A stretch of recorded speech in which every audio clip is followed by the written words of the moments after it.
Welcome back to American Narratives here on Talk Radio Phoenix. One of the areas of American life that is changing very rapidly is how we entertain ourselves, where we are when we entertain ourselves, and what we're using to play the entertainment on. It's gotten really complicated to simply pick a movie or a television program, and it's gotten even more complicated to decide where we want to be when we see it. To explore this, I have author and commentator Sherrie Williams on the line from Hollywood. Thanks for coming in today, Sherrie.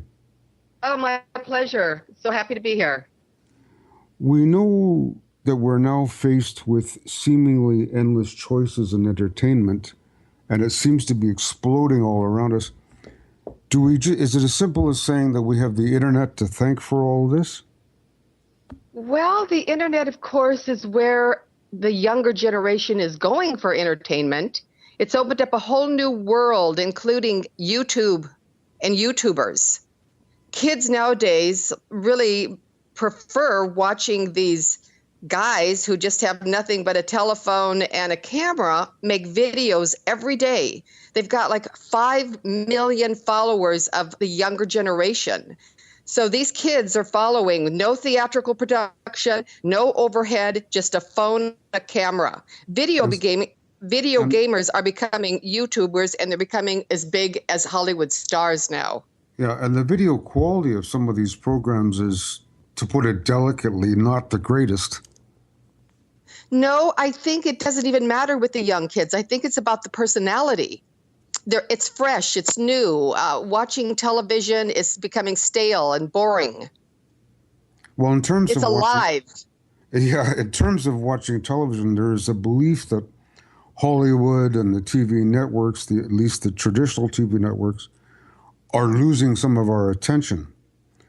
Is that a fair statement? And as consumers of entertainment, where does that leave us? Well, I think that people today find that regular network TVs are too predictable. They're not original. There's nothing good on TV. We don't need to care about it because we have so many other choices of entertainment. I mean, streaming is making it possible if we're not happy with Amazon, we go to Sling or Hulu, etc. And it's definitely cheaper, than cable. Speaking of cheaper, every month we all sit down and go over our bills, and I do and you do. And sometimes we look at bills that we can skip and save a bit of money. We know that the cost of cable is driving some people away, and we hear the phrase, cut the cable, when people criticize cable companies. If we decide to cut the cable this weekend, what choices do I have that aren't dependent on cable? Well, I mean, we have. Have you heard of residential antennas?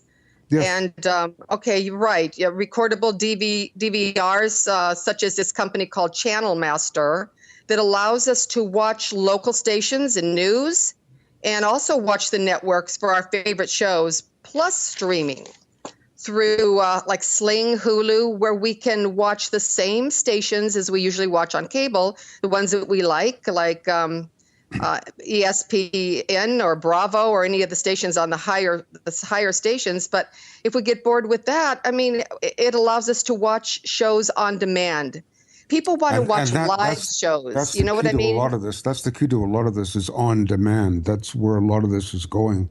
Exactly, on demand. Nobody wants to sit around and watch one show. Then you got to wait till the following week to see it. They want to see the series. They want to see it all. They can binge watch. That's the new culture, is binge watching. Right. I've often thought that something gets lost when I watch a movie on my computer. I mean, I don't have to go to the theater and pay for overpriced soda pop and popcorn that's going to make me thirsty and want more soda pop. I can watch it in the comfort of my home and fix a sandwich. But the screen is smaller, the speakers aren't as good. Am I missing something by watching Star Wars on my computer at home? Well, definitely it's best to watch those kind of blockbuster movies on the big screen, but the point of it is we have options now. You know, I mean, yes, I would want to go see the new Tom Cruise movie, The Mummy, this weekend on the big screen.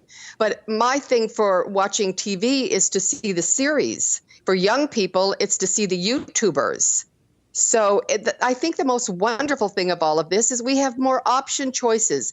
The only thing of it is we think it's going to be less money to watch these new streamers. But by the time we pick all our favorite stations, it's getting up there, not quite as expensive as cable, but it's getting up there. And of course, there is a learning curve. You know, going to cable, it's easy, it's beautiful, it's simple.